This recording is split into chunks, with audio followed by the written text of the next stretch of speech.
Good morning, friends. And today we are again having an interesting talk by our friend Jenny Smith on the continuing life of social work within Bristol. Jenny. Well, I thought about this very definitely and decided that there were things in the past you ought to know about. I always wanted to be a social worker, and you had to have lots and lots of qualifications to be a social worker. It's not easy.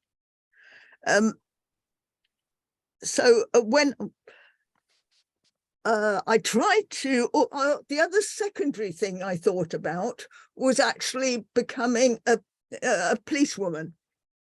But my mother screwed that up by the policewoman coming to interview me, and my mother took over 100% and I never said a word. So I gave up. It was something I wasn't going to do. But I think that there are things in the past that led up to me going on to social services. Although I think you might need to know a bit more. And I'd like to actually tell you about some of the Quakers in Cambridgeshire meeting that helped me, because they did.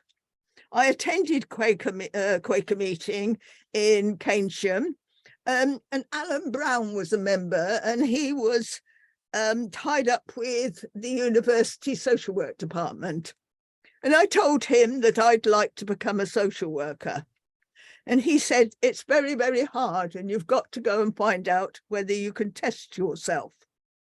And he gave me a list of voluntary organisations in the city that would be useful. I'd already done a visiting older people in Epsom and Ewell. And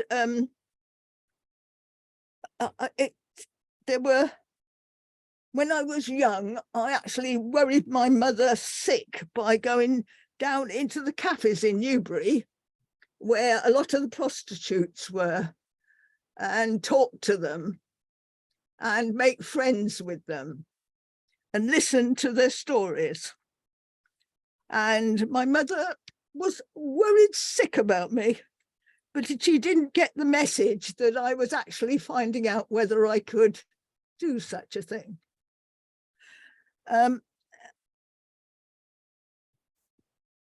Alan Brown gave me a list of voluntary organisations, and one of them was the Bristol Council of Voluntary Service. And I started to attend their meetings, and they had trainers and people coming to talk about various voluntary organisations. And that's how I learnt about what was happening in various charities and voluntary groups throughout the city. One of the speakers, as I told you before, was Ray Tudor, who was raised an awful lot of money and had ploughed it into two houses he purchased, one in Totterdown, the other in St Paul's. And he also was funding the soup kitchen in the cellar of the Advice Centre in St Paul's. Don McLaren was councillor at the time.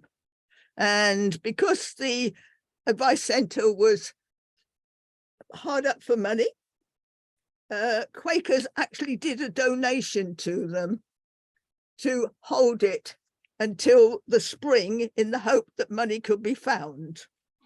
And I went off among the politicians in Bristol and lobbied left, right and centre.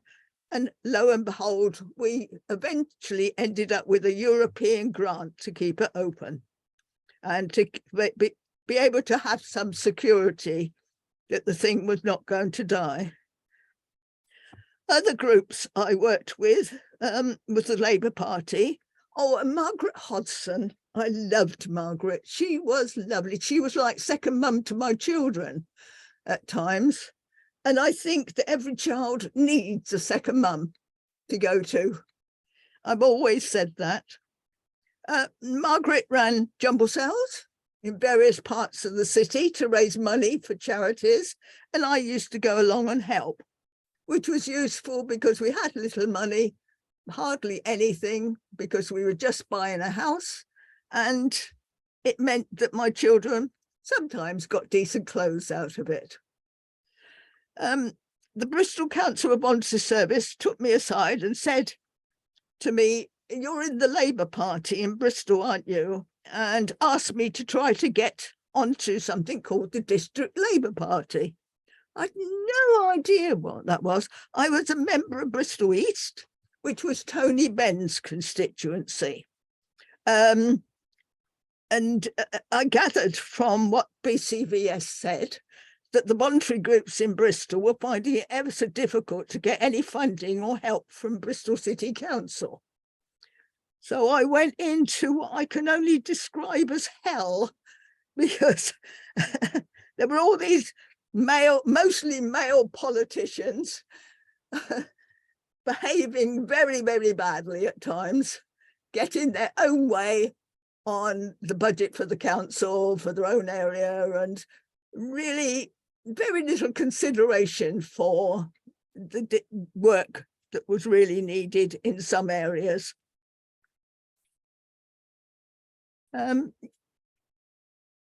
My son, I also had difficulty with education, and I think all of this was actually training me in a way that you would not believe.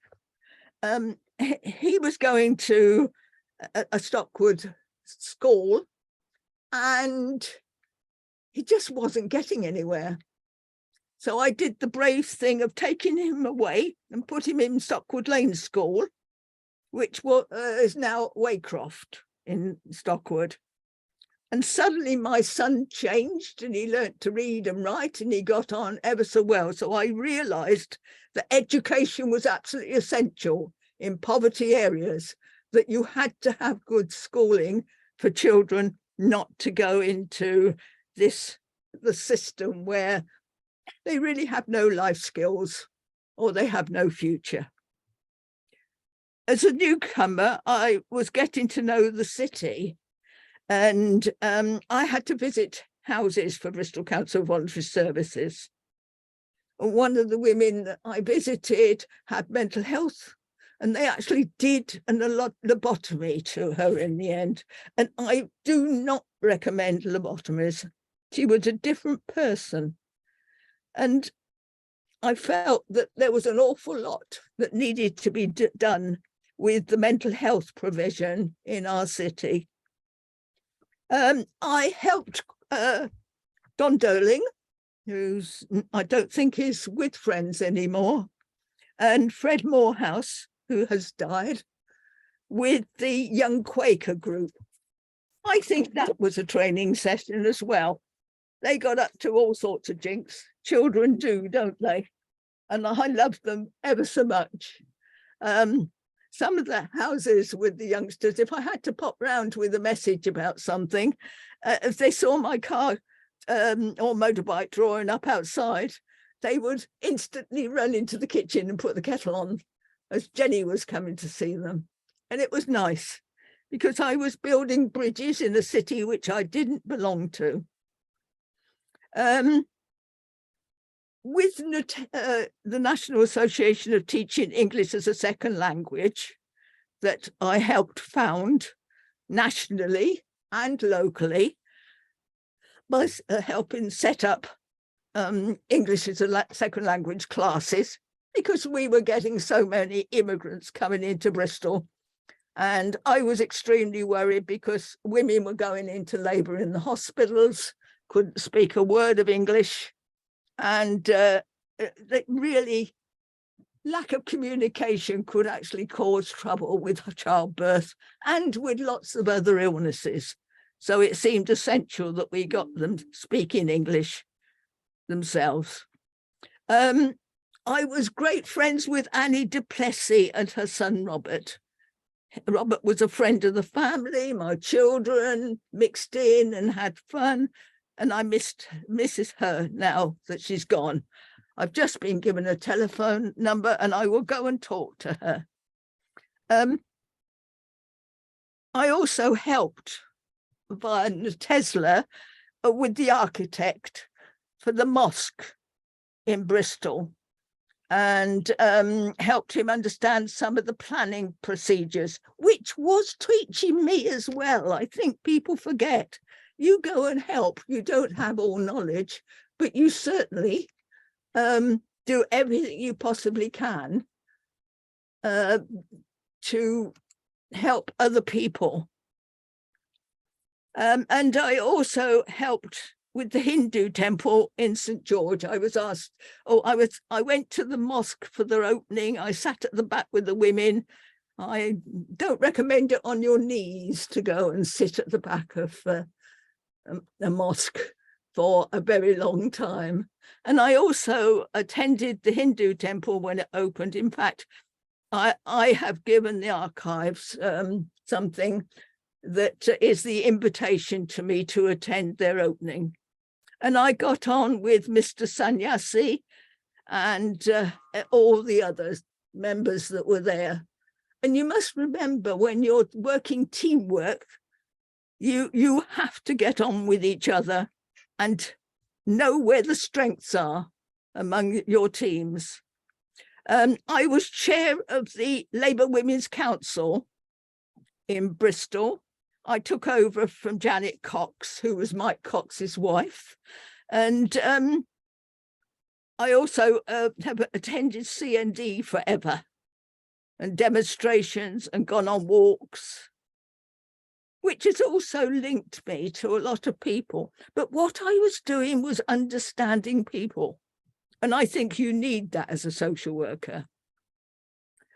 It's about opening the big wide world.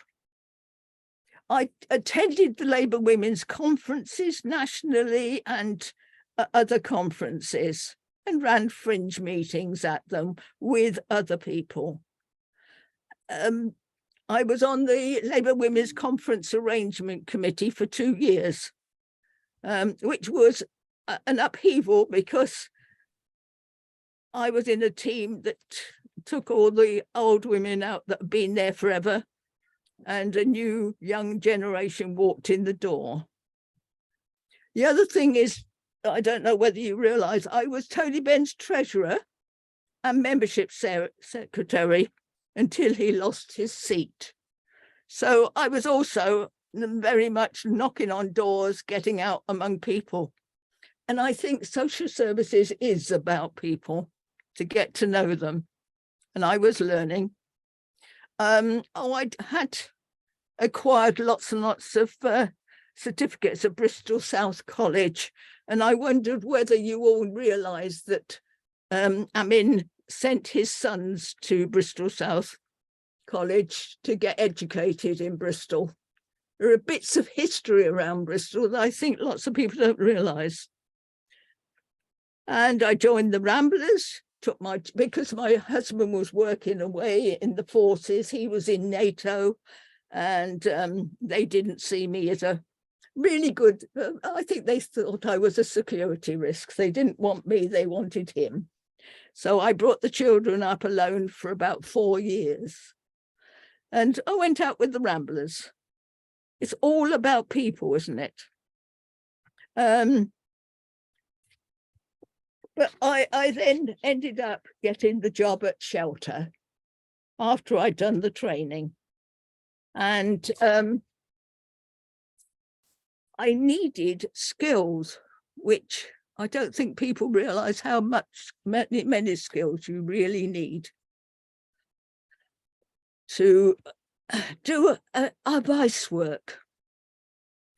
I think it was the final grounding that I needed to understand so many parts of social work, not just casework, but learning about the legal profession, other voluntary groups in the city, and the politics of the city. I stood initially sometimes as a paper candidate in Stockwood, which was completely unwinnable. And over the years, some of the cases I've had were not good, and held the hand of people who were being detoxed after taking overdoses. Bill Martin, who was a city councillor for Brislington, used to nickname me as the nun on the motorbike. So I had a nickname among the Labour Party.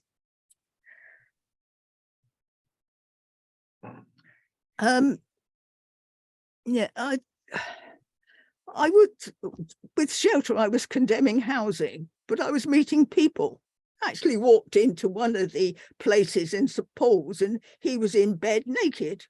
So I said, I'll come back. And I went back and he was still in bed naked. So I went back for a third time and he was in bed naked.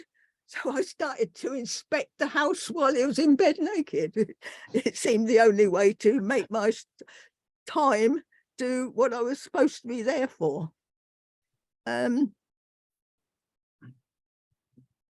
Yeah, Arthur Palmer was the MP at the time for that part of Bristol, and I got on well with him. Originally, while I worked for Shelter and while I worked for Tesla. And I had conferences, I noticed, Cardiff, London, Birmingham. I'd come in absolutely green to Bristol, and suddenly I was getting involved in what the community were doing. And I noticed that although I'd joined Albert Villa in the early 1970s, my diary is telling me I was still attending and helping them into the 1980s. I didn't work full-time for Shelter, but was attending a lot of training. I had to attend a lot of training in London, and they sent us on training with solicitors and other people that could give us the skills that we needed with benefits, housing law, and other environmental laws.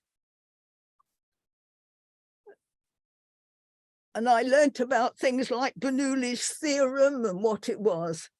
Oh, and there was a lovely man from Bedminster area. He'd been a pilot or something during the war. He was certainly tied up with the Air Force.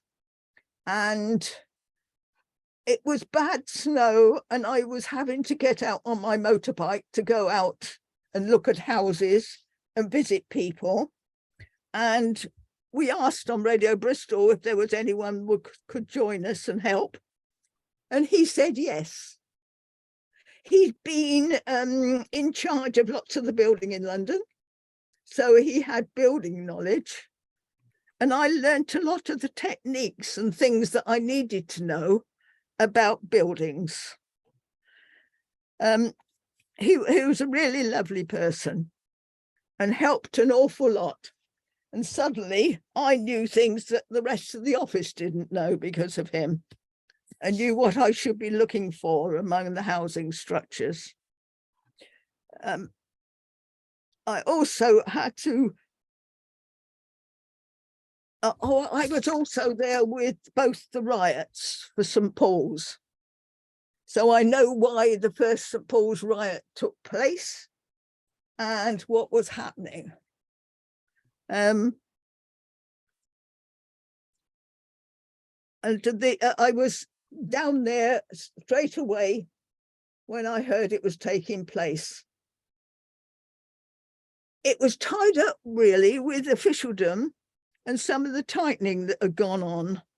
Some of the women workers on the streets in St Paul's had been taking out bank accounts in the Lloyd's Bank, which was near Sussex Place. And the bank was starting to tighten up and try to bring them into the system, and they were not much pleased about it. There was also other restrictions going on.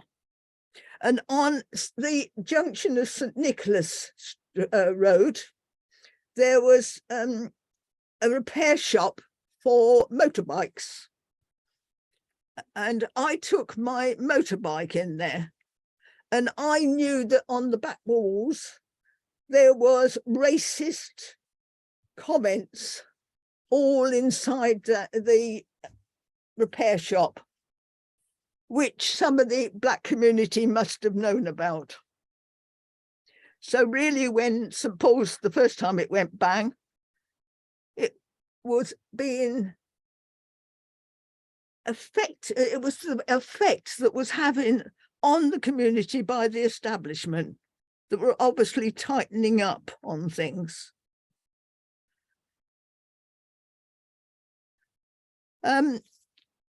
Benefits. I was involved in trying to get claims for things after the riots and to help clear up. And I know more about the truth of why it happened than perhaps some people do, because I was working there. I noticed that I attended a meeting of the Adventure Scouts and spoke about CND in March 82, and I was very surprised about that, because although I've been a CND member for donkey's years, I didn't think that that sort of thing was there. But can you see what I'm doing? I am becoming embedded in all sorts of organisations throughout the city. I helped a women's group that was attached to Albert Villa to find a place for mums who, underage mums who had got pregnant. And I pointed out that there was quite a big place going in Knoll and where it was. And I think it might be there to this day if they haven't moved on since. As I said, I rode a motorbike at the time and eventually decided that I had to get a car to get warm and to make sure that I could carry all my stuff around. You will find that I've still got in the boot of my car items that level gauges, all sorts of things to detect if rising damp in walls. I know about knocking walls to see if the plaster comes off. And at the same time, I was a politician, as you know. And eventually I went out to Henbury for an interview. Before that, I was known as One Vote Jenny, because all the selections I went to, I lost by one vote. But I went to Henbury, they chose me as their councillor, and I became an Avon County councillor. I walked in all green, felt very out and wondered about the establishment within it, because I was coming out of an area of the city that were rebellious, to say the least, and among people who didn't think quite the same. I was put on the police committee because I put it as my 17th choice, and Andy Pott put me on. Valerie Davey was also on the Avon County Council, and she was wonderful. She was like, every now and again, she'd just come along and give me a little tip and go away again. And I think these people are not praised enough about the things they did, but they put me on to social services. They also put me on Southmead Hospital, on the management committee. And I stayed there on Southmead Hospital for years. So I was getting training about health. I was getting training about social services. And I also had been, prior to that, helping with leisure services and children's provision in workshops. So really, it wasn't just attending Bristol South and getting all the education and all the rest of it. It was also about the world I was living in and the strengths I was learning about. I know that I went up to Lancashire for a Quaker meeting, the national one, and we saw the prison cell for George Fox, and I sort of went in it, and someone said, "That's right, Jenny, we think one day you might end up in one of those." But I haven't, which is interesting. I think now you ought to start asking me questions. As I'm saying, I'm on social services for the for the Avon County Council, and moving on. But I thought that the beginnings of my life were very relevant. I was involved with organisations. I helped organisations. It wasn't just working for shelter. And I met lots of wonderful people in this city that were doing a lot of work.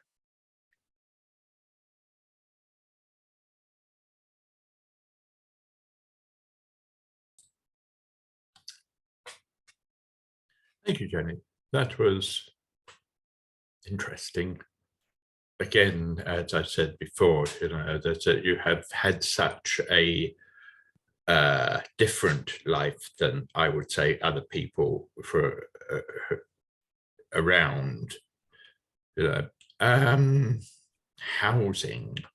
That is an enormous question that even today, I think, the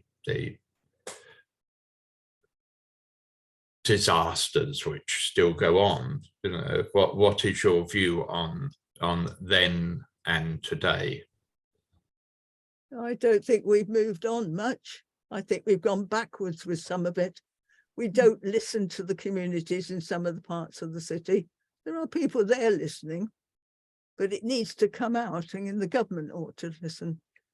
I bet loads of lovely people, wonderful human beings, and I bet nasty people who I'd rather not meet again. I mean, some of the landlords, the one that was reducing the rent for his properties if the parents let him have the sex with the children. I mean, I think I told you about that, did I not? No, I don't think right. so. Oh, I had a lunch from Inland Revenue, took me out for lunch, and I told them where his second lot of accounts were. I don't know whether that's Quakerish, but I did. I thought it might solve things a bit. He lived in a mansion out of Kingswood Way. Yeah. One doesn't know quite what to say about that type of thing, kind of a person who has worked with problem children. I find, that just, as a quote from my brother, with a person like that, I would like to shake them warmly by the throat. Yes. No, not nice. No. But it was one of the tenants. I went to inspect the property he'd given her, managed to get her out, and she got a decent roof over her head away from it all. But she told me all about it and where things were, and I made absolutely sure that the system knew. Did you find, at least once you started with shelter, I mean, were you a bit shocked at the level of what is corruption really in Bristol? Did it shock you, or did it seem to you that really all organisations of that size are going to have a level of corruption in them? Do you think? How did you feel? Yeah, no. I mean, there is an undercurrent in Bristol. There always will be, probably.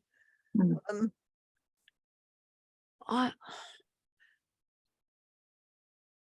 like Bristolians. They're a game lot. And they think up innovations and they think outside the box. They're wonderful people. But among them are people exploiting them. I did tell you in one of my other talks about the Brinkmack. And something's going wrong with this screen. The Brinkmack case, and how the money from that gold robbery was coming into Bristol, and we were finding, and environmental health were involved as well. I mean, I think that environmental health, some of the old workers ought to be asked as well what they found, because I handed on some of it into the system I couldn't cope with some, and I got so angry at times. And then I had to calm myself down and think logically and just plan things very, very carefully when I could. But when I got into social services and actually I became the executive member, I had all that knowledge that other workers would never have, because I had been out among them. I had laughs too. There were times when I thought, no, this couldn't happen. This is silly. I have kept every single one of my diaries from the moment I came to Bristol, so I can look at what I was involved in and what I wasn't involved in. And I suppose I could say I held in my arms a woman that was crying her head off because of what happened between her and one of the top politicians in the city. And I'm not going to tell you who that was. But I was counselling her. My son knows the other bit of that. If you go get hold of my son, he'll tell you what was happening to him at the time. And he wanted his mum urgently. Oh dear. I always prayed. You will find my diaries have prayers at the beginning of every year's diary. And I always asked for strength. Please help me. Please give me, you know, when you haven't got a case, you've got a case that's terrible and you don't know what to do with it. I always find if you pull yourself back, try to calm down and think about things, then slowly God gives you the gift to be able to think of what to do, to move on. And life is hard for so many people, isn't it? I actually got, with shelter, I took some of the people from, I'm getting old, I'm forgetting things, magistrates. I took a magistrate, she was in high heels, into a house that had been pulled to pieces in Easton. And there was no stairs because the landlord taken it away. It was how landlords got rid of people. They just wrecked the house around them, ready to, you know, turn them into what they wanted to do. And she sat out or stood outside with me. And eventually we managed to get her in to show her that the people's bedroom upstairs had a downgrade gap beside it where the whole of the stairways and things had disappeared from it. And she went back and signed the order that we were asking for to try to get them out and into a decent accommodation.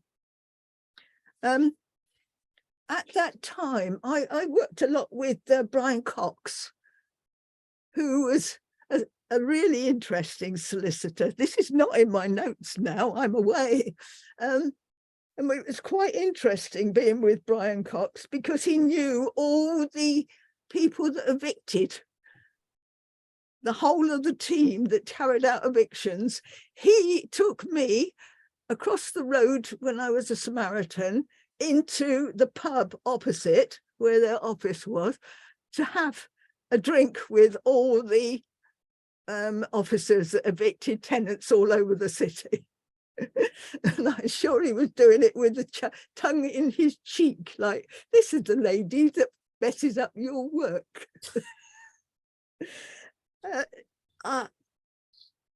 I worked with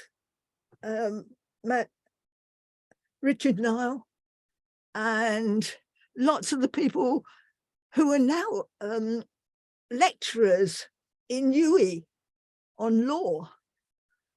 And it was just people passing in the night, but it was a case going through. And as a case went through, I learnt about solicitors everywhere. They changed me. I know I'm not the Jenny Smith that came into Bristol, but I am the Jenny Smith that understands perhaps an awful lot more. And I did 8 years with Henbury, And then Avon County Council was being closed down. So instead of 3 councillors in Henbury, there was having to be 2. And guess what? The men got it. And I lost by 1 vote. And suddenly the Labour Party said, she's our gypsy and traveller policy. We must get her back. And they all rushed into Southmead and said, have Jenny. And I stayed with Southmead for 23 years. And they taught me. I can tell you about how some of the drug dealers are and all sorts of things. I think when you move on cases like that, you try and be constructive. Yes, they're breaking the law, but it's how you actually deal with it so that it doesn't ricochet all over the community itself. And I had the best day of my life was when national press rang me up because of the man making a bomb, and they said it was in Southmead, and I pointed out that was actually in Westbury-on-Trim. I enjoyed that one. Danger now. Yes. Go on. I was with a friend a little while ago, and who was looking at some properties in, where was it now? I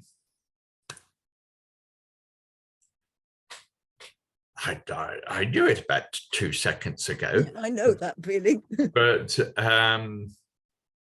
yeah, it was a part of the town which is next to Easton and has the grand building still in it. Lots of the black community live there. Oh, Easton or Eastville? No, nearer the town. Bits of St George. Anyway, I will come back to that later if I remember it. Yeah. You know, and, but what other? Do any other friends have any comments or questions? You know, I seem to be dominating this at the moment and wouldn't wish to.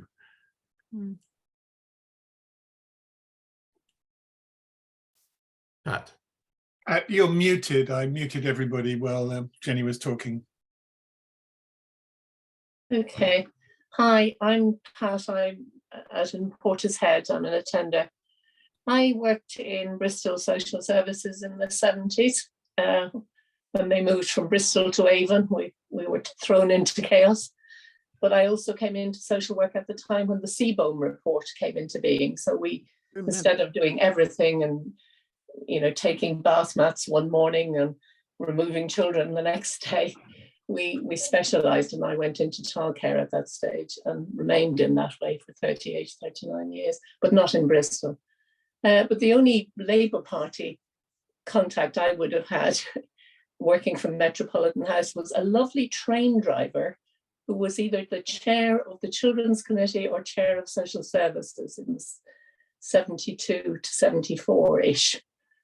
And he was very empathetic and very supportive of social workers at the time. But that's the only politician I ever remember seeing on the floor where we were working. I did my placement in St George. Right, other side, yeah. I worked in Bedminster, Totterdown, Knowle West. And of course, all the foster parents and the doctors were further out in Stockwood and all the rest of it. Yeah. But it was the only place I've ever been given a cup of tea in a jam jar was in Knowle West. It was an interesting experience. I was a child, but even so. Perhaps I ought to say to Graham, Valerie, when I was an Avon County councillor, I was approached by one of the Labour councillors and told, you're in CND, you're not supposed to be, it's not Labour Party policy. And the next day, Valerie turned up when I told her that and gave me a CND sticker for my car. And I've had a CND sticker on my car ever since. Great. I think Waddy Jenkins was the train driver that Pat was referring to. Really? Yeah, I don't remember his name, but he lived in Knoll West, I think. Mm. The place I was trying to think of and couldn't was St. Paul's. Right. And there is a lot of big houses there of kind of the Victorian grandeur type of thing. And they've all been made into bedsit type places now. And a friend of mine was saying that they still have that outer shell of things, you know, and he wouldn't be surprised within the next few years if they started being kind of brought out to make into again the grandeur that they had before. Mm. Yeah.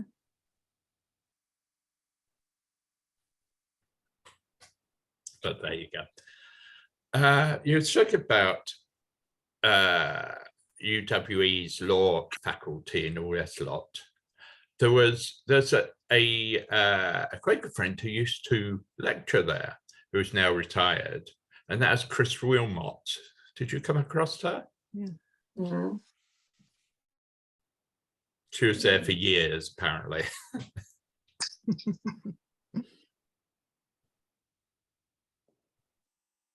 What was your involvement with social work, Ray? I worked with children with severe emotional difficulties, and so I used to work with social workers, children, their parents, and it was kind of a trying to do the best for them, because it was a specialized boarding school, and they used to go home during the summer holidays. So that meant me having to because I was a senior person there, me going around occasionally in summer holidays and to look at what they were doing, how they were doing it, you know, where they were not getting into too much trouble, and liaising with social services so that I could go with them occasionally and kind of find out, you know, kind of, you know, going into places, you know, and your feet would stick to the carpet as you walked along, type of thing, and you know, and other things like that, which I'm sure many social workers that was nearly a norm type of thing, to go into very dysfunctional housing and not to be thrown by it, you know. Me as a kind of very emotional person, you know, used to get caught up in it occasionally, you know, which was much to the chagrin of my headmaster, who said, you know, look, took me aside and said, look, you've got to do better. Like, you know, so yeah, Jenny, you've spoken often about being involved with dysfunctional families and how that worked out, you know, and working with social services and educational services and trying to ameliorate some of the more problem situations, which I'm sure you must have had quite often. Yeah. No, I have. I actually think back when I originally started, we had homes in the city that had people that were paid to be mum and dads in them. And I think that system used to work. And what happened then was we had paid workers that came in to do shifts. So they didn't have continuity going on. And I really worry now, because most of it's being given out to the private sector. And I don't actually think it really works. They want to be in a home environment. And whether we walk back in time might be the answer. But then we haven't got any houses left. They all sold, aren't they? And the stock's gone. And yeah, it's hard. Having brought up 4 children, nothing is normal. Not really. I would guess, Pat, you're now retired.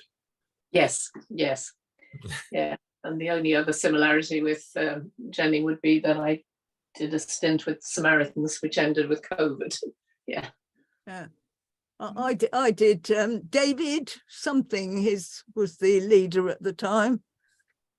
He was tied up with the church. Talking about in St. Nicholas Street. Yeah. I didn't know. Yeah, the Samaritans were good. They helped me by being a Samaritan. We're not supposed to tell people, are we? Ever. Well, you can when you've finished. Yes. Well, I walked one Christmas day down from Stockwood all the way into the city to do a Samaritan stint before I walked back home to get the Christmas all ready for my family. Mm. And that taught me listening on the phone.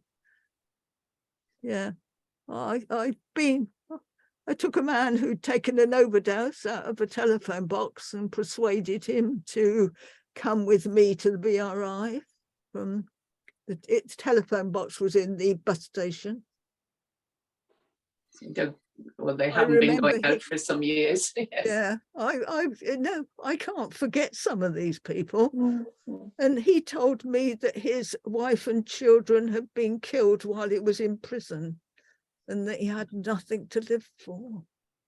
And I thought, oh God, what could you do to help with that? You can't. Just listen. Yeah. Well, lots of adventures in a really, courageous life, Jenny. It's inspiring to hear all this. By the way, Hattie, who looks to be chatting away there, is chatting away there. She sent a message to say she's on an urgent setting up an urgent referral or something, and she apologizes. If it's a distraction, I can turn her video off. Mm.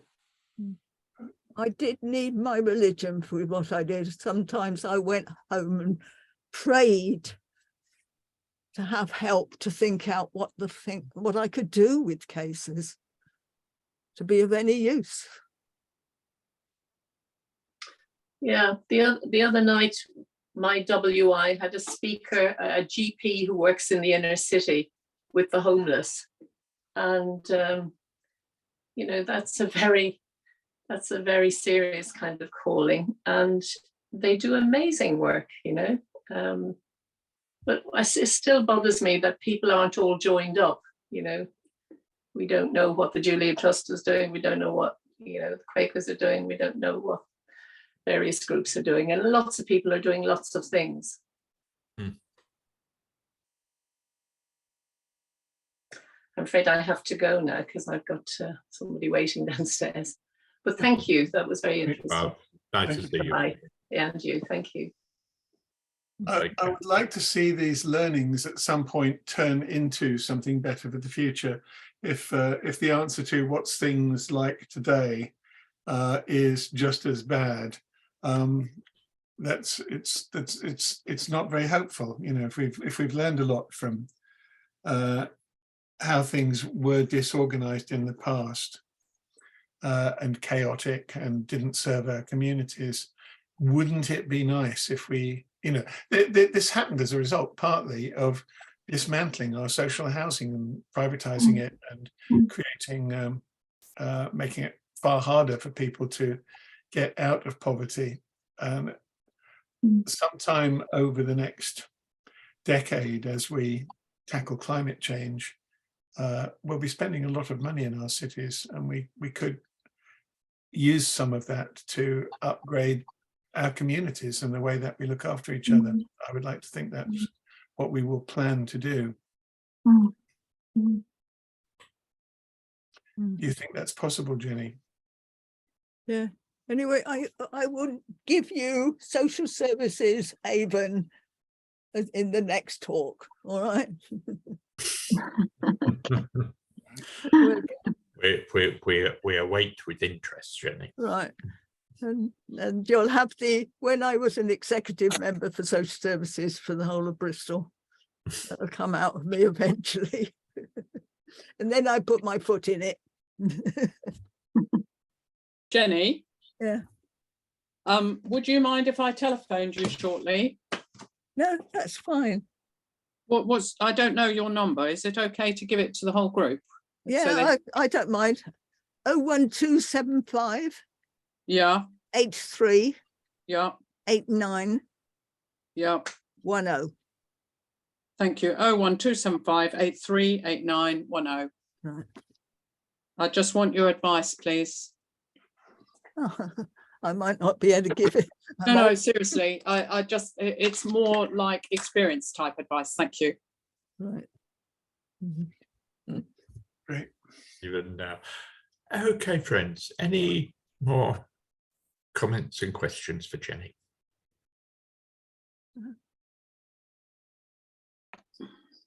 Can I tell everybody to go out there and live adventurously?